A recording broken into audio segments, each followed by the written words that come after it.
ನಮಸ್ಕಾರ ಪ್ರಿಯ ಪ್ರೇಕ್ಷಕ ಮಿತ್ರರೇ. ಕುಂಭರಾಶಿ ಅಂಜನ ಜನವರಿ ತಿಂಗಳ ರಾಶಿ ಭವಿಷ್ಯ 2025. ನೋಡಿ, ಸಾಲಗಳೆಲ್ಲ ಕ್ಲಿಯರ್. ಕುಬೇರನ ಥರ ಬದುಕುತ್ತೀರಾ. ಅದು ಯಾವ ರೀತಿಯಲ್ಲಿ ಬದುಕ್ತೀರಾ, ಏನೇನು ಬದುಕ್ತೀರಾ, ಯಾವ ರೂಪದಲ್ಲಾಗುತ್ತೆ ಅನ್ನೋದನ್ನು ನಿಮಗೆ ಈ ವಿಡಿಯೋದಲ್ಲಿ ತಿಳಿಸಿಕೊಡ್ತೇನೆ. ಈ ವಿಡಿಯೋಗೆ ಒಂದು ಲೈಕನ್ನು ಕೊಡಿ ಹಾಗೂ ಶೇರನ್ನು ಮಾಡಿ ಹಾಗೂ ನಮ್ಮ ಆಸ್ಟ್ರಾಲಜಿ ಕನ್ನಡ ಯೂಟ್ಯೂಬ್ ಚಾನಲನ್ನು ಸಬ್ಸ್ಕ್ರೈಬ್ ಮಾಡಿ. ಎಲ್ಲರೂ ಕೂಡ ತಪ್ಪದೇ ಸಬ್ಸ್ಕ್ರೈಬನ್ನು ಮಾಡಿ. ನೀವು ವಿಶೇಷವಾಗಿ ಗಣೇಶನನ್ನು ಆರಾಧನೆ ಮಾಡಿ ಮತ್ತು ಶನೇಶ್ವರನ ಆರಾಧನೆ ಮಾಡಿದರೆ ನಿಮಗೆ ಶುಭವಾಗುತ್ತೆ. ಗಣೇಶ ಹಾಗೂ ಶನೇಶ್ವರನ ಎಂದು ಕಮೆಂಟ್ ಮಾಡಿ. ನಿಮಗೆ ಈ ತಿಂಗಳು ಎಲ್ಲವೂ ಕೂಡ ಅದೃಷ್ಟ ಫಲಗಳು ಉಂಟಾಗುತ್ತದೆ. ಬನ್ನಿ, ಕುಂಭರಾಶಿಯ ಒಂದು ಫಲಾನುಫಲಗಳು ಏನಿದೆ ಎಂಬುದನ್ನು ಈ ವಿಡಿಯೋದಲ್ಲಿ ತಿಳಿಸ್ಕೊಡ್ತೀನಿ. ಈ ವಿಡಿಯೋನು ಪೂರ್ಣವಾಗಿ ನೋಡಿ ಗೆಳೆಯರೇ. ನೋಡಿ, ಕುಂಭರಾಶಿಯವರಿಗೆ ರಾಶಿ ನಕ್ಷತ್ರದ ಅನುಸಾರವಾಗಿ ಜೀವನದಲ್ಲಿ ಹಲವು ಬದಲಾವಣೆ ಆಗುತ್ತದೆ. ಸಾಮಾಜಿಕ ಜೀವನದಲ್ಲಿ ಹೊಸ ಆದ್ಯತೆಯು ಕೂಡ ತೆಗೆದುಕೊಳ್ಳುತ್ತದೆ ಮತ್ತು ನಿಮ್ಮ ಆಲೋಚನೆಗೆ ಹೊಸ ಜಾಣತನವನ್ನು ತರುತ್ತದೆ. ಹೊಸ ಸ್ನೇಹಿತರನ್ನು ಭೇಟಿಯಾಗುತ್ತೀರಾ ಮತ್ತು ನೀವು ಸೃಜನಶೀಲತೆಯನ್ನು ಜಾಗೃತಗೊಳಿಸಲು ಇದು ಉತ್ತಮ ಸಮಯ. ಆದ್ದರಿಂದ ಕಲೆ, ಬರವಣಿಗೆಯಂತಹ ಚಟುವಟಿಕೆಯಲ್ಲಿ ನಿರತರಾಗಿ ವೃತ್ತಿಪರ ಕೆಲಸದಲ್ಲಿ ಪ್ರಯತ್ನಗಳನ್ನು ಮಾಡ್ತೀರಾ. ಅದರಿಂದ ಗುರುತಿಸ್ತಾರೆ ನಿಮ್ಮನ್ನು ಮತ್ತು ನೀವು ಕೆಲಸವನ್ನು ಮಾಡುತ್ತಿರುವ ಯಾವುದೇ ಯೋಜನೆಯಲ್ಲಿ ನೀವು ಯಶಸ್ಸನ್ನು ಪಡೆಯುವ ಸಾಧ್ಯತೆ ಇದೆ. ನಿಮ್ಮ ಕೌಶಲ್ಯ ಅಭಿವೃದ್ಧಿ ಕೂಡ ಸಾಕಷ್ಟು ರೀತಿಯಾದಂಥ ಲಾಭ ಇದೆ. ಹೊಸ ಆಯಾಮಗಳು ನೀಡುವ ಒಂದು ಸಮಯ ಹಾಗೂ ಸ್ಥಳದ ಸಾಮರ್ಥ್ಯವು ಅತ್ಯಗತ್ಯ. ಮೊದಲನೆಯದಾಗಿ ನೋಡಿ, ನಿಮ್ಮ ಉದ್ಯೋಗದಲ್ಲಿ ಸಾಕಷ್ಟು ರೀತಿಯಾದಂಥ ಒಂದು ಲಾಭವನ್ನು ನೀವು ಕಾಣುವಂತಹ ಸಾಧ್ಯತೆಯೂ ಕೂಡ ಇದೆ.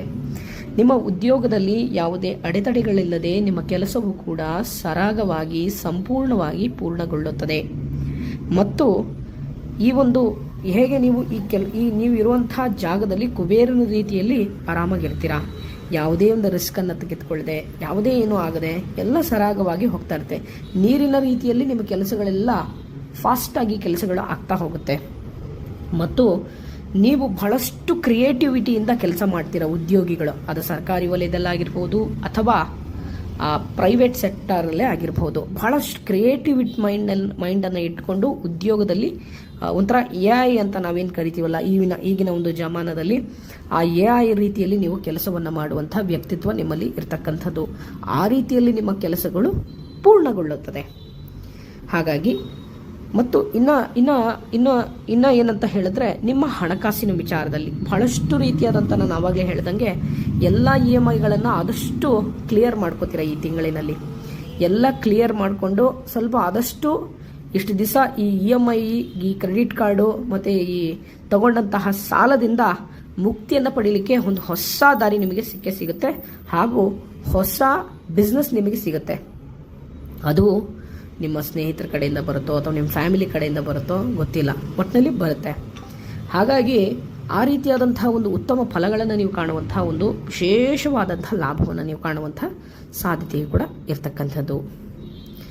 ಇನ್ನು ನಿಮ್ಮ ಉದ್ಯಮದಲ್ಲಿ ವಿಶೇಷವಾಗಿ ಉದ್ಯಮಶಾಲಿಗಳಿಗೆ, ಕಬ್ಬಿಣಕ್ಕೆ ಸಂಬಂಧಪಟ್ಟಂತಹ ವ್ಯಾಪಾರಸ್ಥರಿಗೆ ವಿಶೇಷವಾದಂಥ ಲಾಭ ಮತ್ತು ಯಾವುದೇ ರೀತಿಯಲ್ಲೂ ಕೂಡ ತೊಂದರೆ ಇಲ್ಲ. ಮತ್ತು ನಿಮ್ಮ ವ್ಯಾಪಾರ ಸ್ಥಳದಲ್ಲಿ ಆದಷ್ಟು ನಯ ವಿನಯದಿಂದ ನಿಮ್ಮ ಗ್ರಾಹಕರನ್ನು ಸೆಳ್ಕೊಳ್ಳಿಕ್ಕೆ ಪ್ರಯತ್ನ ಮಾಡಿ. ಯಾಕೆ ಅಂದರೆ ನಿಮ್ಮ ಗ್ರಾಹಕರೇ ದೇವರು. ನೀವು ಗ್ರಾಹಕರನ್ನು ಎಷ್ಟು ಚೆನ್ನಾಗಿ ನೋಡ್ಕೊಳ್ತೀರೋ ಅಷ್ಟು ನಿಮ್ಮೊಟ್ಟಿಗೆ ಶಾಶ್ವತವಾಗಿ ಉಳಿದುಕೊಳ್ಳುತ್ತಾರೆ. ಯಾವತ್ತಿಗೂ ಕೂಡ ಅಷ್ಟೇ, ನೀವು ಗ್ರಾಹಕರನ್ನು ದೇವರನ್ನಾಗಿ ಕಾಣಿ, ನಿಮಗೆ ಬಹಳಷ್ಟು ಶುಭವಾಗುತ್ತದೆ. ಓಕೆನಾ? ವ್ಯಾಪಾರದಲ್ಲಂತೂ ಬಹಳ ಚೆನ್ನಾಗಿದೆ. ಹಾಗಾಗಿ ನಯ ವಿನಯದಿಂದ ಇದ್ದರೆ ನಿಮ್ಮ ಮಾತು ಬಹಳಷ್ಟು ಹಿಡಿತದಲ್ಲಿ ಇಟ್ಕೊಳ್ಳಿ, ಒಳ್ಳೆಯದಾಗತ್ತೆ. ಇನ್ನು ನಿಮ್ಮ ಆರೋಗ್ಯದಲ್ಲಿ ನೋಡೋದಾದರೆ ಆರೋಗ್ಯದಲ್ಲಿ ಸ್ವಲ್ಪ ಅಲಕ್ಷ್ಯತೆಯನ್ನು ಮಾಡೋಕ್ಕೆ ಹೋಗಬೇಡಿ. ಸ್ವಲ್ಪ ಯಾದಷ್ಟು ಕೇರ್ಲೆಸ್ ಮಾಡೋಕ್ಕೆ ಹೋಗಬೇಡಿ. ಏನೋ ಒಂದು ಫ್ರ್ಯಾಕ್ಚರ್ ಆಯಿತು ಅಂದರೆ ಅದು ನಾಳೆ ಮಾಡ್ಕೊಳ್ಳೋಣ ಅಥವಾ ನಾಳಿದ್ದು ನೋಡ್ಕೊಳ್ಳೋಣ ಬಿಡು ಅಂತ ಹೇಳಿ ಅದನ್ನು ಅಲಕ್ಷ್ಯವನ್ನು ಮಾಡಲಿಕ್ಕೆ ಹೋಗಬೇಡಿ. ಹಾಗಾಗಿ ದೇಹದ ಆಲಸ್ಯವನ್ನು ಮಾಡಲಿಕ್ಕೆ ಹೋಗಬೇಡಿ. ಅದು ನಿಮಗೆ ಶುಭಕರವಲ್ಲ ಅನ್ನೋದು ಈ ತಿಂಗಳ ಒಂದು ಫಲಾಫಲಗಳು ಹೇಳ್ತಾ ಇರ್ತಕ್ಕಂಥದ್ದು. ಇನ್ನು ನಿಮ್ಮ ವೈವಾಹಿಕ ಜೀವನ ಬಹಳಷ್ಟು ಚೆನ್ನಾಗಿರ್ತದೆ. ವೈವಾಹಿಕ ಜೀವನದಲ್ಲಿ ಯಾರು ತುಂಬ ಈ ಡೈವರ್ಸ್ ಮಟ್ಟಕ್ಕೆ ಹೋಗಿ ಕೋರ್ಟ್ ಮಟ್ಟಕ್ಕೆ ಏನೇನು ಹೋಗಿರ್ತಿರಲ್ಲ ಅಂಥವರು ಸ್ವಲ್ಪ ನೀವೇ ಕಾಂಪ್ರಮೈಸ್ ಆಗುವಂಥ ಸಾಧ್ಯತೆ ಇದೆ ದಾಂಪತ್ಯ ಜೀವನದಲ್ಲಿ. ಹಾಗಾಗಿ ಮುರಿದೋದಂತಹ ಒಂದು ಗಂಡ ಹೆಂಡತಿಯ ಸಂಬಂಧ ಸೇರಿಕೊಳ್ಳುವಂತಹ ಸಾಧ್ಯತೆ ಇದೆ. ನೀವು ಮಕರ ರಾಶಿಯವರಾಗಿದ್ದರೆ ಅದು ಮಹಿಳೆಯರಾಗಿರ್ಬೋದು ಅಥವಾ ಪುರುಷರೇ ಆಗಿರಬಹುದು. ಯಾಕೆಂದರೆ ಬೀಸೋ ದೊಣ್ಣೆಯಿಂದ ತಪ್ಪಿಸಿಕೊಳ್ಳುವಂತಹ ಸಾಧ್ಯತೆಯೂ ಕೂಡ ಇದೆ. ಆ ರೀತಿಯಾದಂತಹ ಒಂದು ವಿಶೇಷವಾದಂತಹ ಫಲಗಳನ್ನು ನೀವು ಕಾಣುವಂತಹ ಸಾಧ್ಯತೆ ಇದೆ. ಅದು ಆಶ್ಚರ್ಯಕರ ಆಗಿರಬಹುದು ನಾನು ಹೇಳಿದ್ರು ಕೂಡ, ಆದರೆ ನಡೆಯುವಂತಹ ಸಾಧ್ಯತೆಯೂ ಕೂಡ ಇದೆ. ಇನ್ನು ನಿಮ್ಮ ಲವ್ ಬ್ರೇಕಪ್ ಏನು ಮುರಿದೋದಂತಹ ಒಂದು ಬಾಂಧವ್ಯ ತಿರುಗಾ ಮರಳಿ ಪಡೆಯೋ ರೀತಿಯಲ್ಲಿ ಆಗತ್ತೆ. ಹಾಗಾಗಿ ನೀವು ಬಿಟ್ಟೋದಂತಹ ಸ್ತ್ರೀ ಅಥವಾ ಪುರುಷ ನಿಮಗೆ ತಿರ್ಗಾ ಪುನಃ ಬರುವಂತಹ ಸಾಧ್ಯತೆಯೂ ಕೂಡ ಇದೆ ಅನ್ನೋದನ್ನು ಇಲ್ಲಿ ಫಲಾನುಫಲಗಳು ಹೇಳ್ತಾ ಇರ್ತಕ್ಕಂಥದ್ದು. ಇಷ್ಟು ಈ ಒಂದು ಕುಂಭರಾಶಿಯ ಒಂದು ಫಲಾನುಫಲಗಳು, ಕುಂಭರಾಶಿಯವ ಸಂಪೂರ್ಣವಾದಂತಹ ಫಲಾನುಫಲಗಳು. ಈ ವಿಡಿಯೋ ನಿಮಗೆ ಇಷ್ಟ ಆಗಿದ್ದರೆ ಲೈಕ್ ಮಾಡಿ, ಶೇರ್ ಮಾಡಿ, ಹಾಗೂ ನನ್ನ ಆಸ್ಟ್ರಾಲಜಿ ಕನ್ನಡ ಯೂಟ್ಯೂಬ್ ಚಾನಲನ್ನು ಸಬ್ಸ್ಕ್ರೈಬ್ ಮಾಡಿ. ನನ್ನ ವಿಡಿಯೋನ ಇಲ್ಲಿವರೆಗೂ ನೋಡಿದ್ದಕ್ಕಾಗಿ ತಮಗೆಲ್ಲರಿಗೂ ಧನ್ಯವಾದಗಳು. ಒಳ್ಳೆಯದಾಗಲಿ, ಜೈ ಗಣೇಶ ಎಂದು ಕಮೆಂಟ್ ಮಾಡಿ. ನಿಮಗೆ ಅದೃಷ್ಟ ಪ್ರಾಪ್ತಿ ಉಂಟಾಗುತ್ತದೆ. ಒಳ್ಳೆಯದಾಗಲಿ. ಹರಿ ಓಂ.